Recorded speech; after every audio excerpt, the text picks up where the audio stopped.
তারা এইখানে একটা ইনভেস্টটা করছে যে এই ইনভেস্ট করলে আমি এইখান থেকে 2 কোটি টাকা যদি আমি ইনভেস্ট করি তাহলে সেখান থেকে আমি 10 কোটি টাকা আয় করতে পারবো 5 বছরে। স্থানীয় সরকার কাঠামোর 5টি স্তরের মধ্যে প্রথমটি ইউনিয়ন পরিষদ, যেখানে প্রধান পদ হল চেয়ারম্যানের। এই পদে মাসিক সম্মানী 10,000 টাকা, এর মধ্যে সরকার দেয় 4,500 টাকা আর ইউনিয়ন পরিষদ থেকে পাওয়ার কথা বাকি 5,500 টাকা। সরকারি অংশের সম্মানীটা 3 মাস পর পর পেলেও ইউনিয়ন পরিষদে মিলে না কোনো সম্মানী। পয়সা ছাড়া নির্বাচন করা যায় না।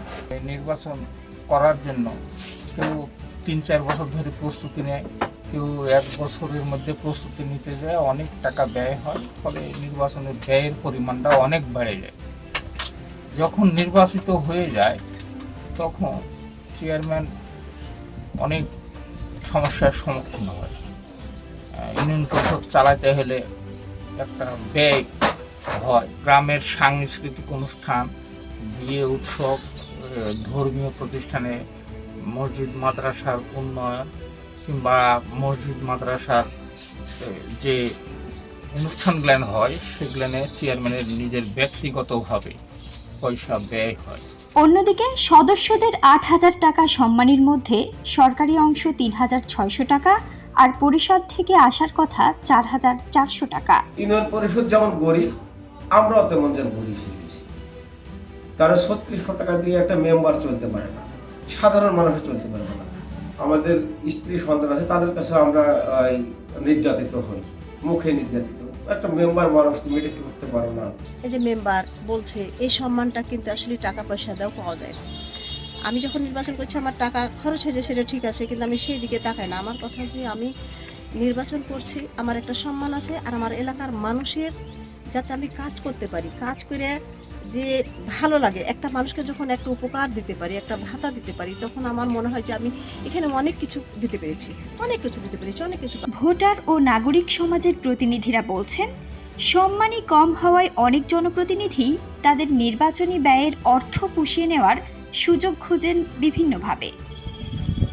স্থানীয় সরকারের যারা জনপ্রতিনিধি হয় তাদেরকে যথেষ্ট অপর্যাপ্ত অনারিয়াম দেওয়া হয়, যেটা কোনোভাবেই একজন জনপ্রতিনিধি সবসময় জনসেবা করার মতো অবস্থা সৃষ্টি করে দেয়।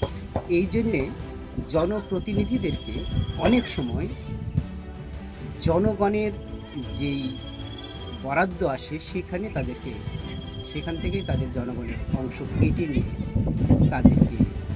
তাদের অভাব পূরণ করতে হয় বা ওই নির্বাচনী ব্যয় মেটাতে হয়।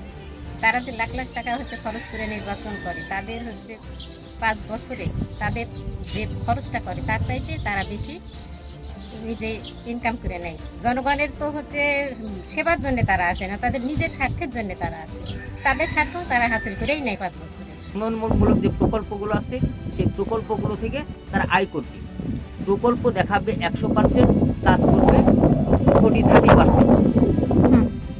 তাহলে যদি 1 কোটি টাকা বাজেট এই ইউনিয়ন পরিষদ করে বাৎসরিক বাজেট, তাহলে সেইখান থেকে কাজ করবে সে 40 থেকে সর্বোচ্চ 50 লাখ টাকা।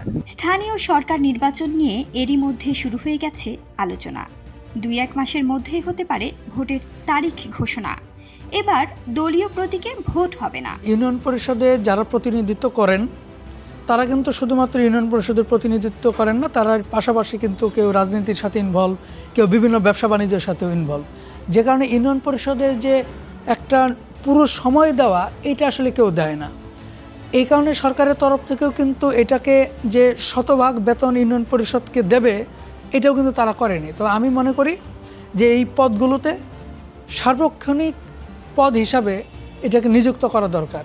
যখন সম্মানী তারা কম পায় তখন তারা ওই বিভিন্ন সোর্স থেকে টাকা উপার্জনের এক ধরনের চিন্তা তাদের মাথার মধ্যে থাকে এবং তারা সেটা করে। জনগণের দাবি, স্থানীয় সরকার নির্বাচনের মুখ্য পদপ্রার্থীরা নির্বাচনের সময় লাখ লাখ টাকা ব্যয় করেন।